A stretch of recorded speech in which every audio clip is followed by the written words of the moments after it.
That's for me. There's certainly a sense that Fergie liked to have fun, she liked to sort of play jokes, but actually it began to wear rather thin. She's like a sort of steamroller that just keeps going. And her other half, Prince Andrew, the Queen's second son, and by all accounts, her favourite. He was the pin-up boy, if you like, of the royal family. He's the one who got the looks, and he was a good-looking young man.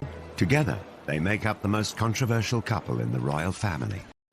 High-profile problems have plagued them. I can't think of a worse thing than coming down to breakfast and find photographs of having your toes sucked seen by your family. Prince Philip was apoplectic and swore that she must never step across the threshold of Balmoral again. They've reeled from one disaster to the next. They're in a bubble. They've both had so much controversy. It's them against the world. So why has it gone so wrong for the royal couple? Is it about craving attention? At last, I have the turn to talk. All these men around here. Or are they just out of touch? Well, I have to ask the question, what is a reasonable lifestyle? One of Andrew's biggest failings is his singular lack of judgment, and that's bound up in a sense of entitlement and arrogance that he's always had, frankly. Tonight, this is the incredible story of how together Andrew and Fergie have lurched from one scandal to another. This case with Epstein is so serious. This is so much more serious than Randy Andy, Air Miles Andy. And how throughout it all, they've managed to maintain the closest bond. In a way, she's his wife in everything but name. We go behind the scenes to reveal just why they've made so many mistakes. Andy and Fergie go in a little bit head first, and where you or I might think, that's not a good idea, it just doesn't occur to them. In 1986, Britain enjoyed a royal romance. 26-year-old commoner Sarah Ferguson got engaged to Prince Andrew. The polished performance followed hard on the heels of the appearance of a palace official with the universally expected announcement of their engagement mid-morning. It generated intense excitement. Are you jealous of Sarah Ferguson? Yes! Very! Yes! She's absolutely gorgeous. I only wish I was 60 years younger and didn't stand a chance. Inside, the royal couple was showing off the ring. Could I ask you then, Miss Ferguson, do you remember what he said? Absolutely. But I'm not telling you. What went awry with that dashing young couple? And what led to the downfall of the Duke and Duchess?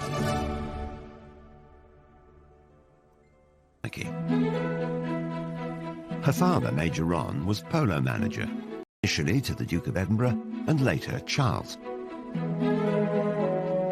Sarah and Prince Andrew were friends as youngsters. Young Sarah was on the fringes of the royal family, and as children she first came into contact with Prince Andrew. This idyllic childhood was ruptured by the breakup of her parents' marriage. Her mother Susan, a former society beauty, caused a stir when she ran off to Argentina with a dashing polo player. Fergie and her sister Jane stayed with their father. The last big conversation she had with her mother before she went was her mother didn't like her hair. This is a girl of 12, and she really thought for many years her mother had left because her hair wasn't right. If you think your mother doesn't love you, I think you're always panicked by self-doubt. Sarah's father was terrific, but obviously he wasn't a housewife, and he wasn't great at cooking. He did master scrambled eggs, and they would just eat eggs out of a saucepan because he thought, well, what's the point of, dirtying all the plates? After her emotionally difficult teenage years, Fergie moved to London and shared with friends. Will there be an announcement this week? Her flatmate adored her. Sarah Ferguson's flatmate, Caroline Beckworth-Smith, is on holiday in Barbados. Just great fun, really, and interested in lots of things. Fergie threw herself into London life. She went on to have serious relationships. She wasn't the sort of unspoiled young woman that Diana was expected to be as mother of the future king. As Ron Ferguson famously said, of course she's got a past. She's 25, 26 years old. If she hadn't got a past, then there would be some serious questions to ask about. Dated a stockbroker, then lived with a millionaire called Paddy McNally. She enjoyed the jet-set lifestyle in his chalet in Switzerland. She and McNally, who was a widower with 2 young sons, fell in love, and they had a fairly lengthy romance. But McNally was much older, almost 20 years older than Sarah. He was very rich. Fergie likes very rich men and was living a good lifestyle. But I don't believe for a moment there was any question of McNally proposing to Fergie. The romance and lifestyle came to an end. But in 1985, she found her prince. Although Fergie and Andrew had crossed paths in childhood, they'd had very different upbringings. Well, Andrew has a unique place in royals of Queen Victoria's reign. She and Andrew had a very close relationship. He's constantly described as the Queen's favourite son. They are extremely close, and in a way closer than Charles and Anne ever were. He was spoilt, and Andrew was pretty assured of himself. He knew what he wanted, and he made sure that he got it. He had the looks, he had the physique, and you either liked him or you didn't like him. I think a lot of people didn't like him. If some of his fellow pupils didn't like him, the same couldn't be said of women. Prince Andrew had already been christened with a number of nicknames regarding his life. Randy Andy is the best known. The Prince has a practiced eye for the ladies, and his romantic adventures have been well publicised. The gossip columns make no mention of a serious romance at the moment, possibly because the list of temporary romances is so long. Andrew had served as a Navy helicopter pilot during the Falklands War, then later moved to HMS Brazen. His helicopter is a Lynx, which he's nicknamed the Hussy, as in the Brazen Hussy. He was one of the country's most eligible bachelors. Here was our hero wartime prince who came back from the Falklands, dashing and handsome with a rose clenched between his teeth. He was incredibly good-looking in his youth, and he was very popular with women, and he had an eye for women. The organisers of the sports display hadn't forgotten the prince's reputation with the girls. 12 of the most shapely danced before him, and the prince's face said the rest.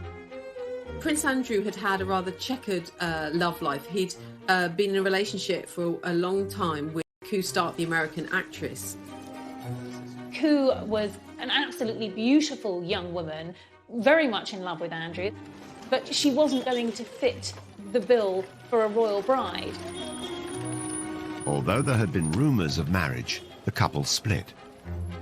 He was 26, he was at an age where the Queen really wanted to see him start thinking about settling down, and Sarah came into his life at just the right time. In 1985, Fergie appeared on the dashing prince's horizon, and the matchmaker was none other than Princess Diana. Diana and Fergie had met when they were younger, and Diana actually wanted Fergie to be her lady-in-waiting, but she was turned down, as she said, by the men in grey. So Diana thought, OK, I will get my own back. Ascot was coming around. Diana suggested that Fergie join the royal party, and Andrew met her, and they clicked right away. It was a fast match, a pretty quick romance. It was clear they would not be a traditional royal couple. Sarah and Andrew fed each other what the Queen and other members of the royal family made of it, but it was something that they plainly both remembered because it was brought up in their engagement interview some nine months later. We were made to sit next door to each other at lunch at Ascot. Yes, and you made me eat chocolate profiteroles, which I didn't want to eat at all. I then didn't have him, so I got hit. Then Very it started hard. from there. I think that's probably where it... I was meant to be on a diet. They were both keen to set the date for a royal wedding. I would very much like it to be in the summer. And so would Sarah. Sarah more so. Because I think that... Get on with it. Get on with it and get it out of the way. She was often contrasted with Diana, and in those early days, Sarah came out of the contrast rather well, because Diana was seen as rather pale and wilting, you know, this delicate flower, whereas Fergie was robust like the wife of Bath. How did they look to you on TV? Oh, smashing. Really relaxed. I think they did really well. I hope it goes as well as they did for Di and Charles. Sarah Ferguson was going to be a Navy wife, and as she was from a military family background, it seemed a perfect match. The Queen approved of her favourite son's choice of bride. Westminster Abbey, the focus attention tomorrow, and where today the more intrepid spectators have already staked out their patches to get a good view. On a hot July day in 1986, the country celebrated.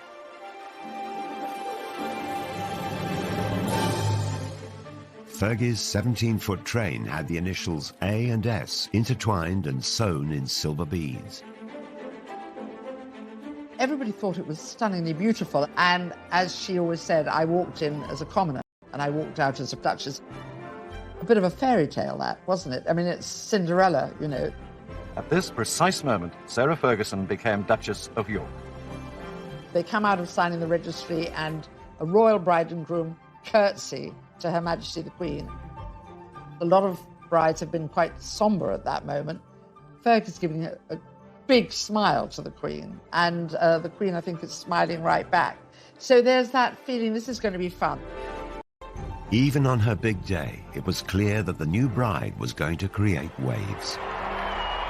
Sarah later revealed that she'd been asked not to kiss Andrew on the balcony at Buckingham Palace, and I think perhaps in a hint of her rebellious nature, Sarah's attitude was, well, here I am, hundreds of thousands of people in front of us here. I've got my prince, I'm going to kiss him. And she did.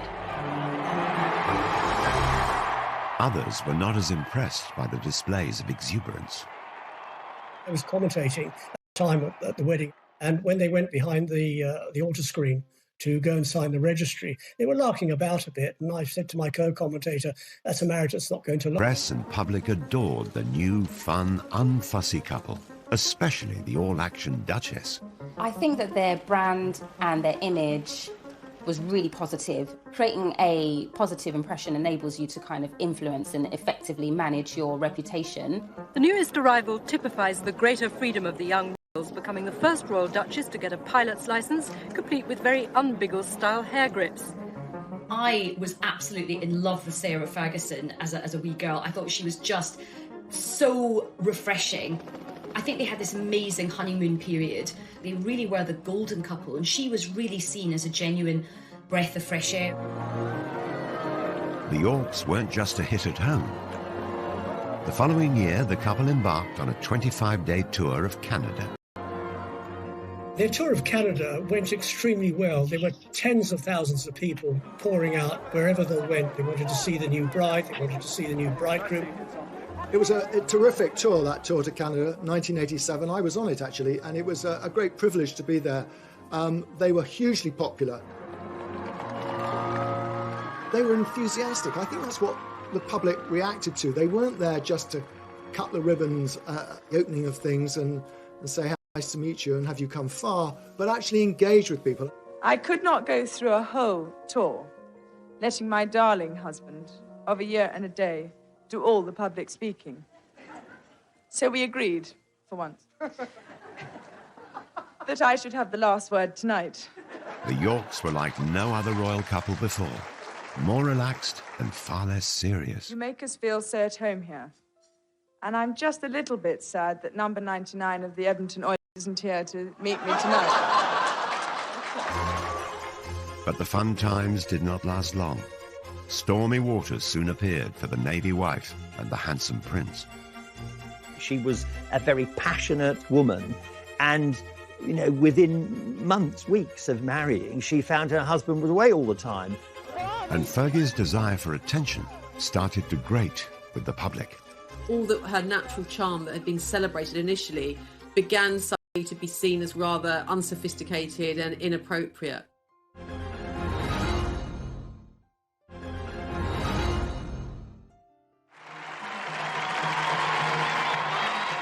After marriage, Fergie embraced her new life with gusto. Her Royal Highness, the fair Duchess of York, leading forth her heroes on behalf of the International Year of Shelter for the Homeless. In 1987, she took part in the now infamous It's a Royal Knockout. His Royal Highness, the tantalisingly eligible Prince Edward. It was younger members of the royal family actually making fools of themselves, and it was bad television. It was bad for the royal family. A one-off charity event organised by Prince Edward, it was hosted on the lakeside lawn at Alton Towers. Fergie and Andrew had their own team. Basically, we're the best. We're the best blue bandits there are. And they were with, I remember, Pamela Stevenson, who was a big comedy actress at the time.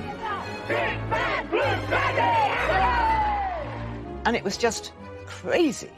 They were rushing all over the place in these sort of medieval costumes, and Fergie was really over the top, sort of shouting and yelling. It was just very, very undignified. Okay, it's Meatloaf's coming in. That really was the beginning of the time, I think, when the public began to question Fergie and what she was getting out of royalty rather than what she was putting into it. Like many others of the time, she was mocked mercilessly on the satirical puppet show Spitting Image. Oh, do get a move on, Lurgy, you old slag. It's been well over an hour. I know, sausage, but I'm putting on my makeup. They very much heightened some of the tropes about her. So, you know, they made her hair very, very red, and they really accentuated her freckles. And they also, rather cruelly, made a big issue about her weight. Get your royal T-shirts here. 4 sizes, small, medium, large and Fergie. If you're Sarah Ferguson watching that, you are going to feel a sting of pain. Come on then, come on, lads. The Duchess was struggling to adjust to her new royal life. She was vulnerable, and it didn't help that there were cruel comparisons in the press to her elegant and beautiful sister-in-law, Diana.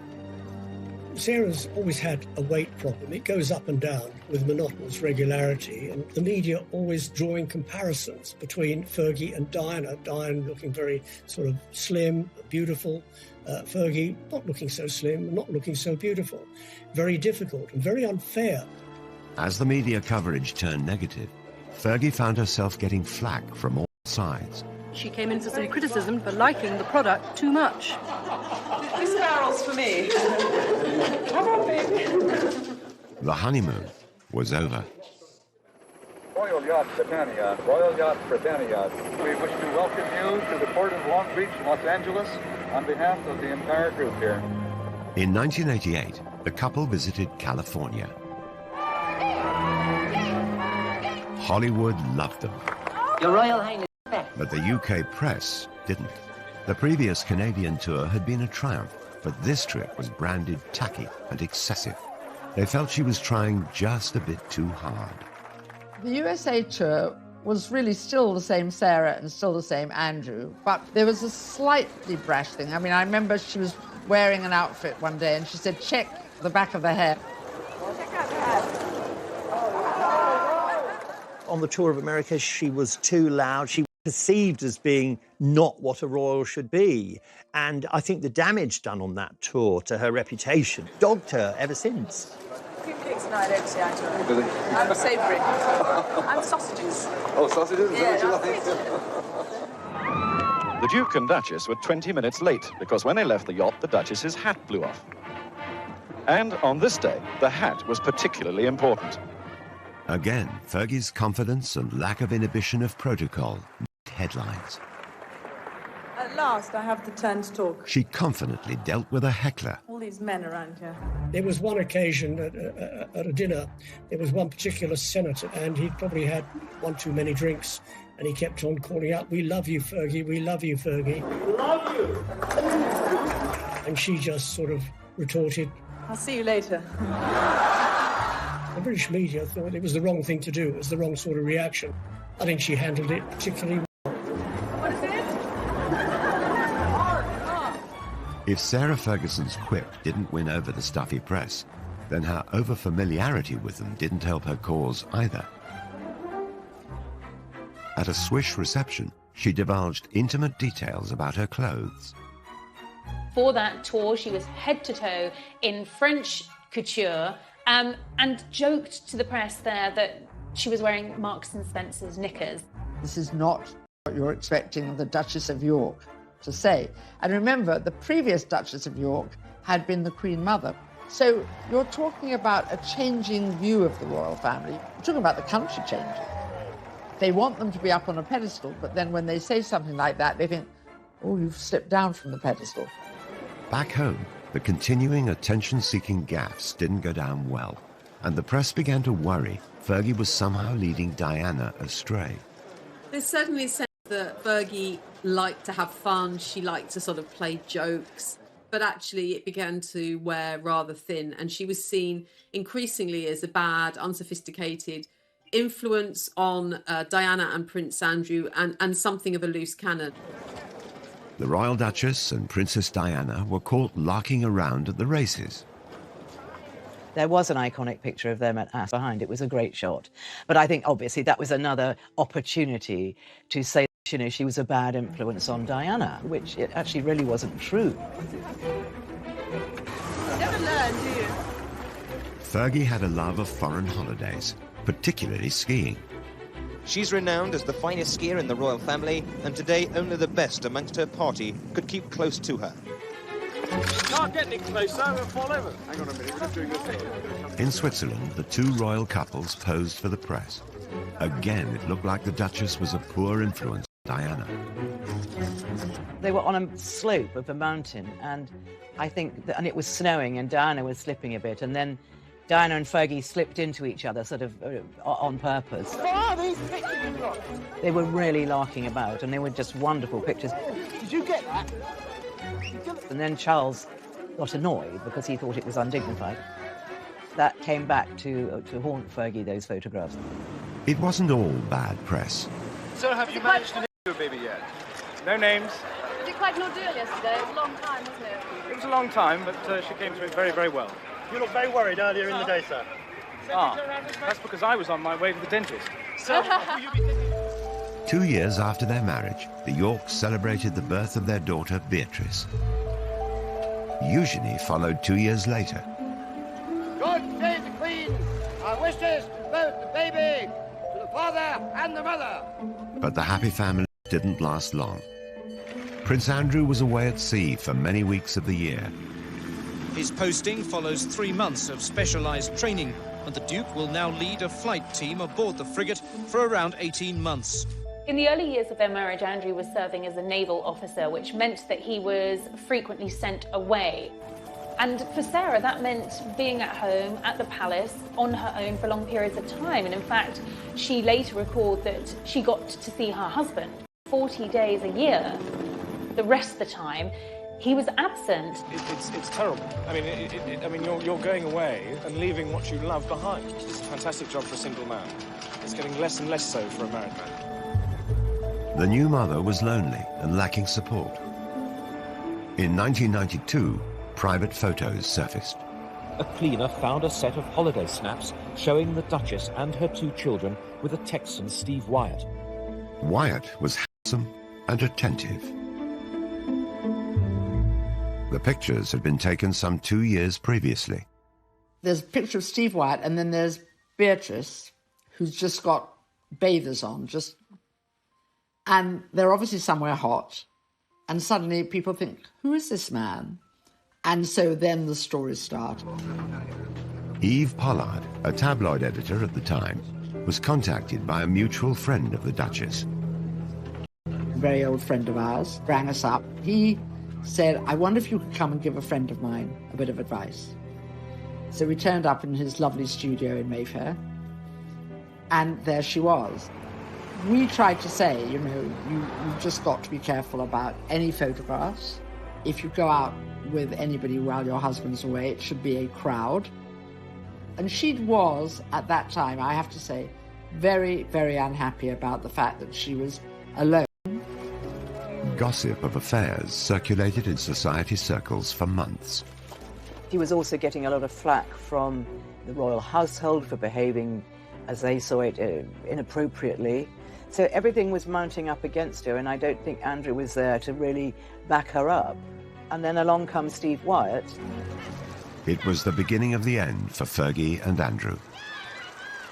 The announcement that the Duchess of York had initiated discussions about a separation from her husband came as she arrived to pick up their daughter from school. In March 1992, the couple split. Fergie was soon spotted with another American, John Bryan, a friend of Wyatt's and her financial advisor. Soon, rumours of scandalous pictures of them together surfaced, and the photos were being touted around Fleet Street. The night before publication, I to see Brian. I sort of laid down these pictures, and there was a great intake of breath. Oh God. And he immediately went off into the bathroom, shut the door, and even though the door was locked, I could hear he was calling Sarah in Scotland and telling her that it was worse, far worse than he thought. He obviously was a little bit more than a financial advisor, as we saw from those photographs taken in the south of France with him sucking her toes. Whether he was looking at her toes as a new form of abacus or calculator remains to be seen. But it was the sort of nail in the coffin when it came to Fergie and Andrew's marriage. It was a sellout scoop for the Daily Mirror. 300,000 extra copies were printed, and as the public snapped them up, the newspaper was unrepentant. Unfortunately for Sarah Ferguson, she was staying with her in-laws at Balmoral.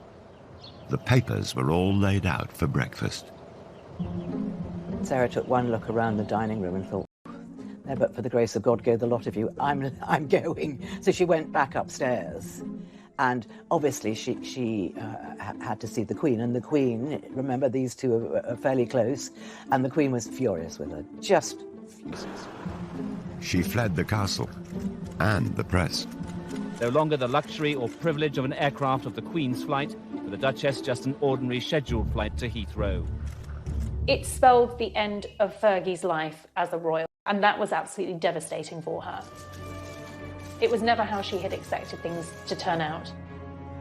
The most important thing for me at the moment is to keep a low profile, work hard, and make sure that I continue to find cures and to help people as much as possible. With no wealthy husband, how was she going to live? The debt soon racked up. I wouldn't say she'd go anywhere for a hot meal, but she was prepared to put her name to all sorts of things which royals hadn't done. She needed money fast. I tend to attract a bit of attention. Her solution for bringing in the cash Cheers. was a flashy one.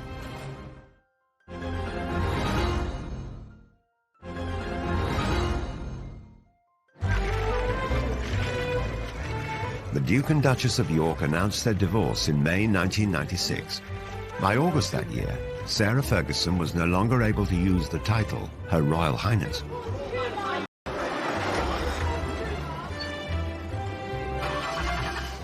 She found it awkward to adjust to a modest lifestyle. Living beyond her means quickly got her into financial difficulty. You know, she's cast out of the royal family. She doesn't just divorce Andrew, she divorces the whole of the royal family. I remember Diana saying to me that, you know, Fergie didn't get that much.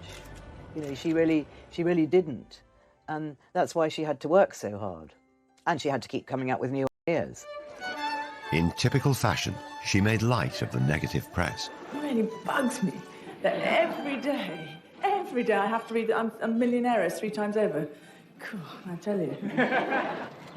When her marriage broke down, her overdraft was said to have been £200,000, allegedly paid off under a separation settlement, which also involved Prince Andrew taking financial responsibility for their children, Beatrice and Eugenie. The news reports varied. At first, she said the royals gave her no financial support at all. Then she admitted to receiving £15,000 a year. It was then reported that the divorce settlement from Prince Andrew was worth several £1 million. Later, it seemed to emerge that actually she had a settlement around sort of £3 million. So I think it's likely that the divorce settlement was much more favourable than perhaps Fergie initially suggested. We've never known the full details, but we think she was meant to get money to buy a home, but I think probably she was so much in debt by then, she just used the money to pay off her debt. That's what I understand. Sarah Ferguson's debts stood at around £1 million. Just over a year later, her debts were reported to be in the region of £4 million. She had no concept of money coming in as opposed to money going out. About £300,000 went on her staff costs. £150,000 she would spend in a year on gift. She travelled a lot. Those were expensive costs. The simple fact was that she spent more than she had, and she rapidly got into serious debt. I think that's the story of her life, really. She just is a very free spender and very, very generous. But if you're like that, you know, you do get into financial trouble unless you're earning millions all the time. Sarah did have money problems. That was well advertised everywhere, and she wasn't ashamed of that. You know, She got up out of bed and thought, right, I've got to make some money here. Fergie tried to earn a living. She knew she had cachet as a former royal. She also knew the best place to sell herself. She attempted to rebrand herself in the United States. I'm so unconventional that instead of serving tea, I serve ocean spray ground apple juice drink. She made this series of cranberry juice commercials for American TV and is said to have pocketed $500,000. It has a distinctive taste that gives you a real zing. No wonder you Americans threw that tea into the harbour. The Americans, God bless them, they love people with titles. If you're a lord, well, yeah, you're pretty good. But if you're a duchess, wow, you sort of hit the jackpot. She'd been married to the son of the Queen and was prepared to endorse brands. So for PR companies in the States, their Christmases had come early. They saw her as this really feisty pioneer woman. You know, she was really brave to carry on and go and make her own money. They loved that. Sarah Ferguson also teamed up with Weight Watchers, which was publicised through another set of glamorous TV commercials. It's the hardest thing in the world, staying on a diet. While no one knows what Fergie earned, during their 11-year association, she lost 50 pounds in weight. I think it probably connected with a lot of women because when you're a princess or a commoner, we know how painful it is when people make cruel jibes about our appearance. Fergie also signed endorsement deals with cosmetic companies and makers of fine tableware. She was a spokesperson for Waterford, you know, china and ceramics. She was a spokesperson for Avon makeup. Brands wanted access to Sarah's royal connections and the kudos that would bring to their brands. So she was hot ticket. She was really in demand. Fergie was a success in America. She was a duchess in debt, but tomorrow Sarah Ferguson will announce she's close to paying off her overdraft with Coutts Bank, around £4 million of it. Then, in 1998, Fergie landed a plum guest role in one of America's most successful sitcoms, Friends. The fourth season finale of the worldwide TV show was watched by 20 million viewers in America and nearly 7 million in the UK.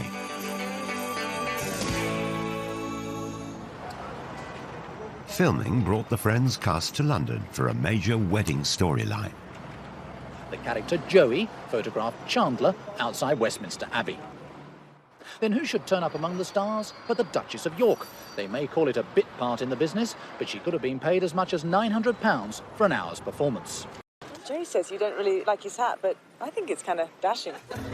The fact that Sarah famously appeared as herself on an episode of US TV sitcom Friends, I think was a key positive moment for her. Appearing on the episode of Friends for some people would be the ultimate kind of cult appearance, and I'm sure her daughters thought it was amazing. Fergie, baby! But, this was not becoming of a former royal princess to appear on, an American sitcom. Of course, really, if she'd had any kind of royal status, she certainly wouldn't have been allowed to have performed in Friends.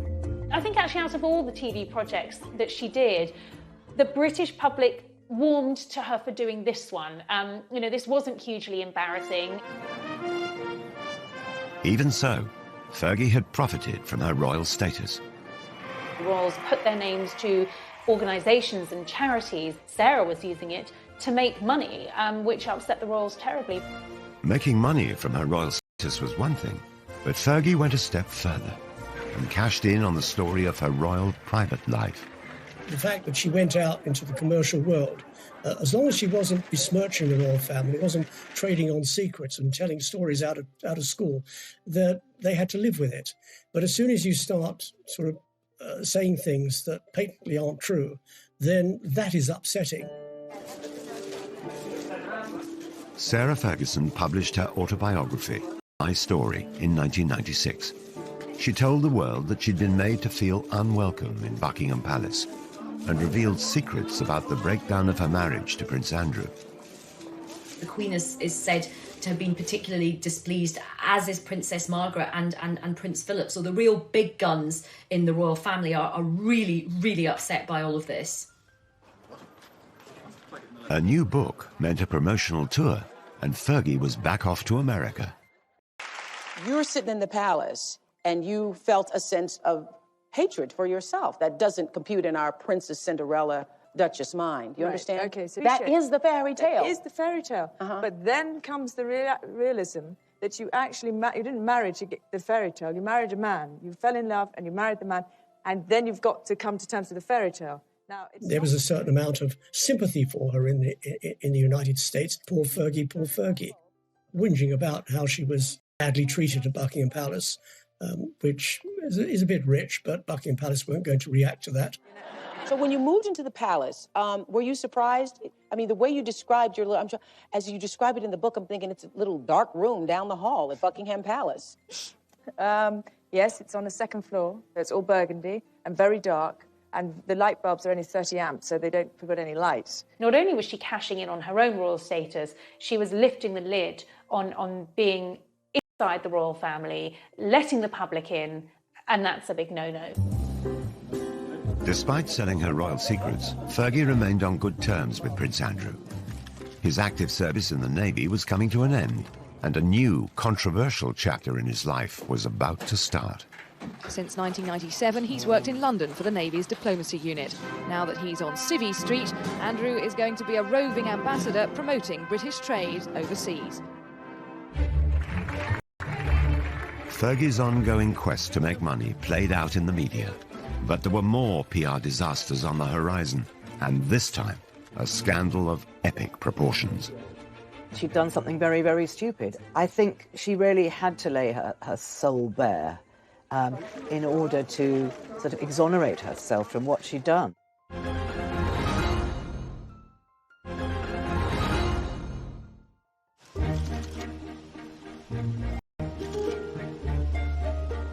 Though Prince Andrew and Sarah Ferguson were no longer married, they maintained a close friendship after their divorce. They always stayed friends, which is, I know people don't get it and say, how is this? This is very unusual, and it is rare, but it's a very special relationship, and they get on extraordinarily well. They have the same sense of humour. In 2008, Fergie moved in to share Andrew's home, the Royal Lodge in Windsor. Their friendship has intrigued royal watchers. They're the couple who, they might not have the label of being husband and wife, but they're definitely kind of soulmates, I think. Soulmates, whose friendship brought its own problems. The next disaster to hit would rock not only Andrew and Fergie, but the whole royal family. He kept saying he wanted to meet Prince Andrew, and he would pay her $500,000 if she could fix that. Posing as an Arab businessman, Mahmoud had played out hundreds of undercover stings on high-profile personalities since the early 90s. Victims were cajoled into making embarrassing confessions or trading illegal substances. The fake sheikh operations were often criticized as entrapment. He would do these meetings at the Savoy, the Dorchester, all these glitzy places, and so many celebrities and other royals got stung by him. Fergie was likely targeted because of her well-publicized money problems and her friendship with her ex-husband. By 2010, Prince Andrew had retired from his successful naval career and had a new role as a special trade envoy for Britain. Okay, of course. So you 500,000 in... Yeah, but that's in wire transfer. That has to be wire transfer, I mean, obviously. The News of the World set up a sting to secretly record Fergie. Despite the grainy and low-quality footage, she can be heard offering access to Prince Andrew. It's £500,000 when you can, to me, open doors. Big Prince Andrew? Yeah. Is that a deal? Yeah. What she was proposing and what she was saying she could do, and using Prince Andrew basically to shake down some money from a man who she thought was a very rich foreign investor, but in fact was an undercover journalist. It's one thing to be, trading off the fact or the fact that you had once been a member of the royal family, but what is not really appropriate is the fact that you're no longer a member of the royal family, that your ex-husband has a sort of governmental ambassadorial role, and you're offering access for huge amounts of cash. Prince Andrew knew absolutely nothing about what was going on. This is something that Fergie had arranged all by herself and was going to present it as a fait accompli. But, you don't sell a member of the royal family for cash. But the fake sheikh had caught far worse on camera. After agreeing she would be paid a £500,000 fee by wire transfer, Fergie was seen accepting a cash deposit of just under £30,000. She left the ill-fated rendezvous with the suitcase containing the cash. She'll give it back, but her reputation is in tatters. When you looked at it, she was obviously distressed, she was smoking, she was drinking, and he was there with this sort of suitcase of money. I think out of all of the embarrassing deals, this was the most serious. Andrew had no option but to completely distance himself from this. It was very embarrassing for the royal family. In 2016, the fake sheikh was himself exposed as a law for evidence. Did you lie to get a front-page headline? What do you say to that, Mr. Mahmood? What's your reaction? Mahmoud was convicted and sentenced to 15 months in prison. But his sting on Fergie had done its damage. She apologised to the Queen, she apologised to Prince Andrew, and she's got this extraordinary ability to bounce back. And she did bounce back. Prince Andrew, stood by her, and it was Andrew who sort of came to the rescue and set up a programme whereby Fergie could repay some of the debts, and that's how Fergie got through that episode. Fergie made a public apology. Fergie had to try and defend herself, and in typical Fergie fashion, she went onto the networks to do it. She went onto the Oprah Winfrey Show and reflected with Oprah on what had happened. They watched a playback of the entire fake sheikh video before Fergie made dramatic revelations about her state of mind. Because I was in the gutter at that moment. So I know exactly, I'm very aware of the fact that I'd been drinking, that I was not in my right place. People love Oprah, and I believe that by speaking to Oprah, Sarah felt that it could have a positive impact on her. She really had to lay her soul bare in order to sort of exonerate herself from what she'd done. And it was extraordinary that she did it. It was a very, very brave thing to do. But then she'd done something very, very stupid. It was kind of like the ultimate collision of a royal and reality television. So, of course, people loved it in America. You have to respect her for that, because that really takes guts to be able to do that. I think I'm authentically myself sitting here right now, and I'm going to give it a good shot. Somehow or other, she managed to turn the tables. I don't think she meant it to be, but it turned out to be an absolute masterstroke. In the years following the fake sheikh scandal, Sarah Ferguson claimed she'd lost around £40 million worth of earnings from cancelled celebrity engagements because her reputation was so damaged. She started legal proceedings against the owners of the News of the World, but it's reported that after 3 years, she abandoned her case in 2019. It's unfortunate that she was caught in a sting, but not the first one to be caught in a sting, and certainly probably won't be the last one. She realised very quickly that she was up against some serious legal opposition, and that if it went against her, the costs could have run higher and higher. So sensibly, she dropped the case. Ferguson was still close to Prince Andrew, each still supportive of the other. They were so close that some royal watchers believe a reunion could be on the cards. I think Sarah and Andrew are together as a couple. I just don't think they could be apart from each other. And I do see them getting married again. I really do.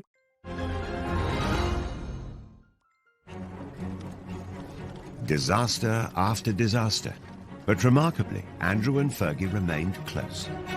It has to be the most extraordinary relationship that there's ever been of a member of the royal family. Andrew and Sarah married in 1986, split up in 1992, were divorced in 1996, and yet have remained together happily ever after. Sarah refers to Andrew as her bestest friend, her knight in shining armour. Andrew and I speak every day, and it's very important that we do keep that huge friendship.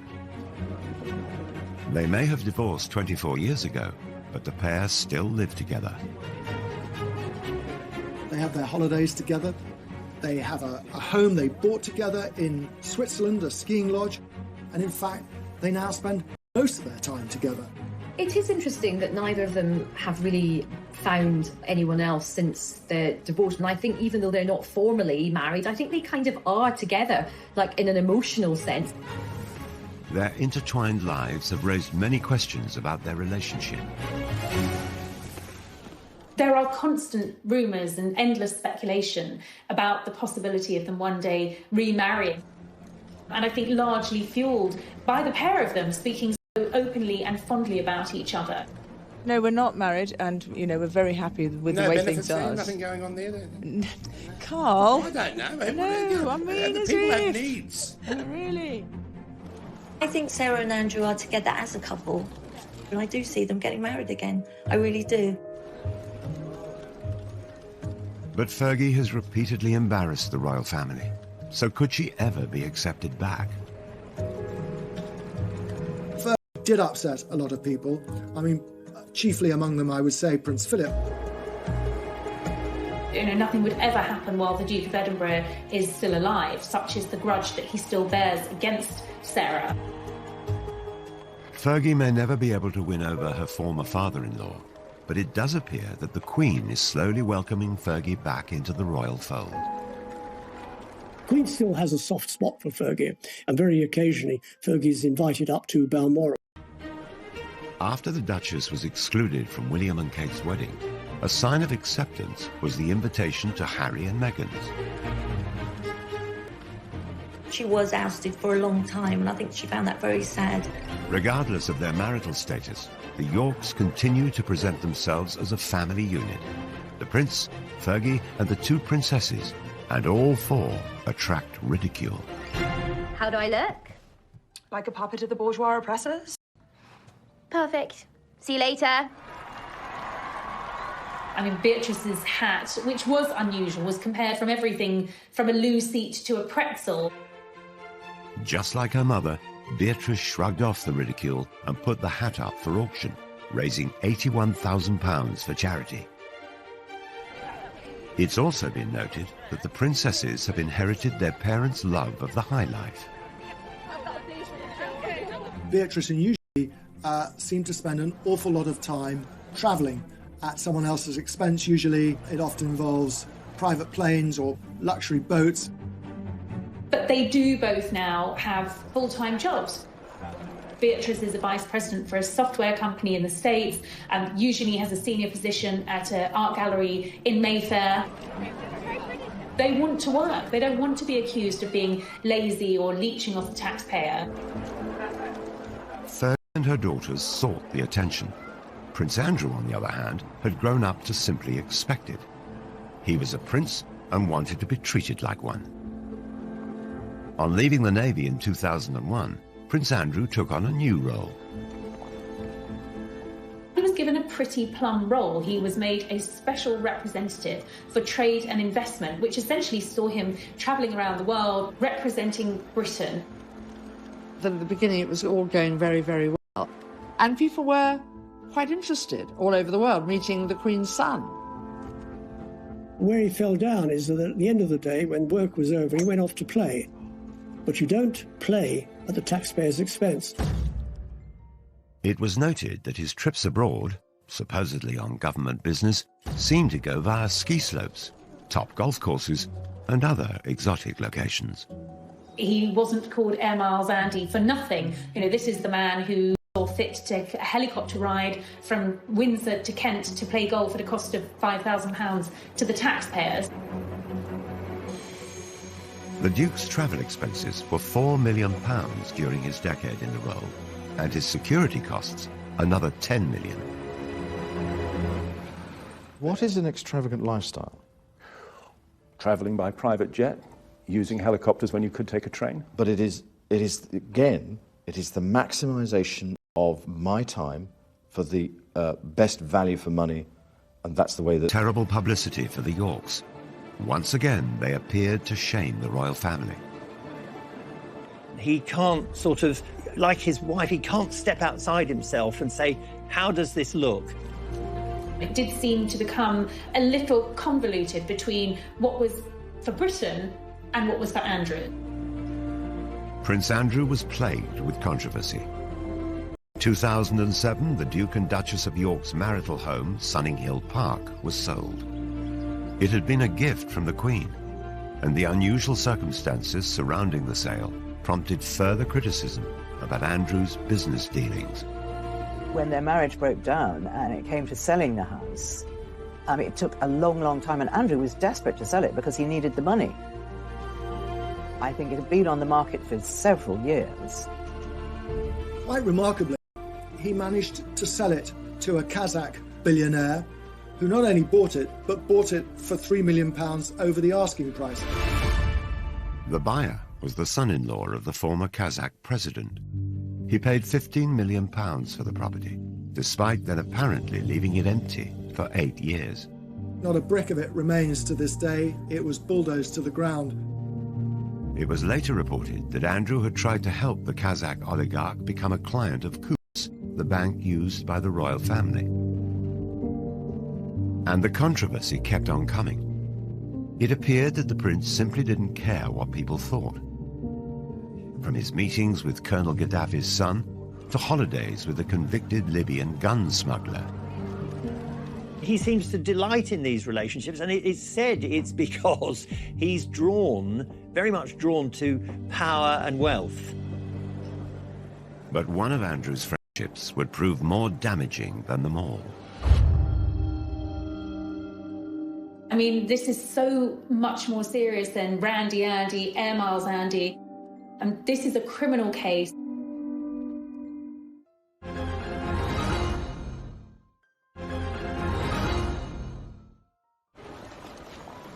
For over a decade, Prince Andrew has been engulfed in the biggest controversy of his royal life, a life that's been beset with scandals.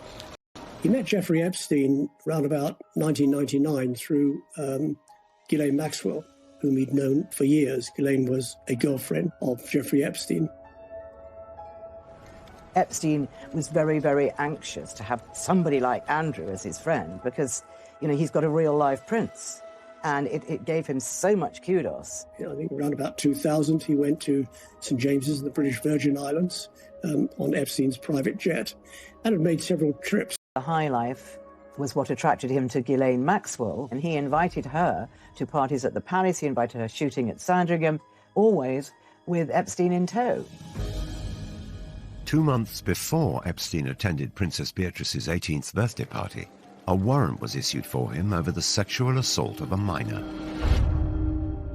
The fact that he'd invited Epstein to Sandringham, he invited Epstein to Windsor Castle as a guest of the Queen, says a lot for the man's judgment. Epstein served 13 months in prison for soliciting an underage girl for prostitution. 2 years later, in 2010, Prince Andrew was photographed walking with him in Central Park during a 4-night stay at his New York mansion. He claimed that he went over there to say that they could no longer be friends. Well, what's wrong with email? What's wrong with a telephone call? It was also revealed that Sarah Ferguson had accepted a loan from Epstein. The Duchess quickly admitted her mistake, stating, "I have made another huge error in my life in order to get debt-free." The story exploded. Prince Andrew was accused of sexual misconduct. It was a wicked time in my life. It was a really scary time in my life. I had just been abused by a member of a royal family. She alleges that she was forced to sleep with Prince Andrew when she was underage. Very serious allegation. It's one which Prince Andrew denies. Epstein committed suicide in jail in 2019. Prince Andrew has strongly denied the accusations made against him, and he made a rare and very controversial interview from inside Buckingham Palace. Do you regret the whole friendship with Epstein? Now, still not. And the reason being is that the people that I met and the opportunities that I was given to learn, either by him or because of him, were actually very useful. The fact that, as reported, that he said to the Queen that it had gone well gives a very clear indication of the man's poor lack of judgment. Prince Andrew's interview was widely criticised. This was one disaster too many. Days after the interview, Andrew stepped down from royal duties. There have been many ups and downs for Sarah and for Andrew, but, for the Duke of York to essentially be forced into an early retirement, to step down as a senior royal, is a sign of just how serious this is. He can't do any charities. Virtually everyone who had anything to do with him has now... Statement saying the Duke of York expressed regret for his ill-judged association with Jeffrey Epstein. But the story just won't go away. This week, former Epstein associate Ghislaine Maxwell was arrested. She denies the charges against her and any wrongdoing. American authorities have made a formal request for Prince Andrew to speak to them as part of their inquiries. They claim previous requests for help have been repeatedly declined, whilst Andrew's lawyers say his offers of help were effectively rejected. There are clearly questions that need to be answered, and we have yet to see whether the Duke is going to cooperate.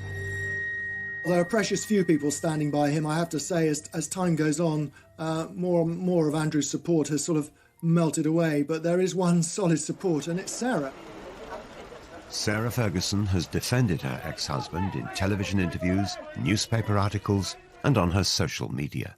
It is just shockingly accusatory lies, which I won't stand by and let anybody believe, or I just have to shut it down right now. She knows she's going to get a lot of criticism for standing by Andrew at the moment, but that's what she does. She's so loyal, and she'll do anything to protect her family. Andrew stood by Sarah when she was in trouble. He was remarkably patient, and she is now standing by him. I think they're in a bubble. I think they've both had so much controversy. It's them against the world. When you grow up in the royal family, especially Andrew, who was spoiled by his mother, Charles is much more sensitive, much more aware and worried about how he appears to the public. Andrew was cosseted. He was the favourite son, and the Queen brought him up to think he could do no wrong. Surrounded by controversy, the future of the couple is uncertain. One of the side effects of Andrew's standing down from royal life is that he instantly lost a means of earning a living. And all the indications are he will never come back as a working royal. But if anyone can bounce back, it's surely Fergie. Again and again, she's experienced humiliation. The one thing that Sarah won't lose is that capacity to surprise all of us. She has done some really impressive charity work, and her children's books have done well. She's trying to forge out a new career in the film industry. I would say never with Sarah. Every day I'm going to do story time with Fergie and friend. Fergie now has another project. She's been reading stories for children online during the coronavirus lockdown. Let's get a bit of magic going here, shall we? She's being really personable. For Andrew, his future might rest more on his ex-wife than he could ever have imagined.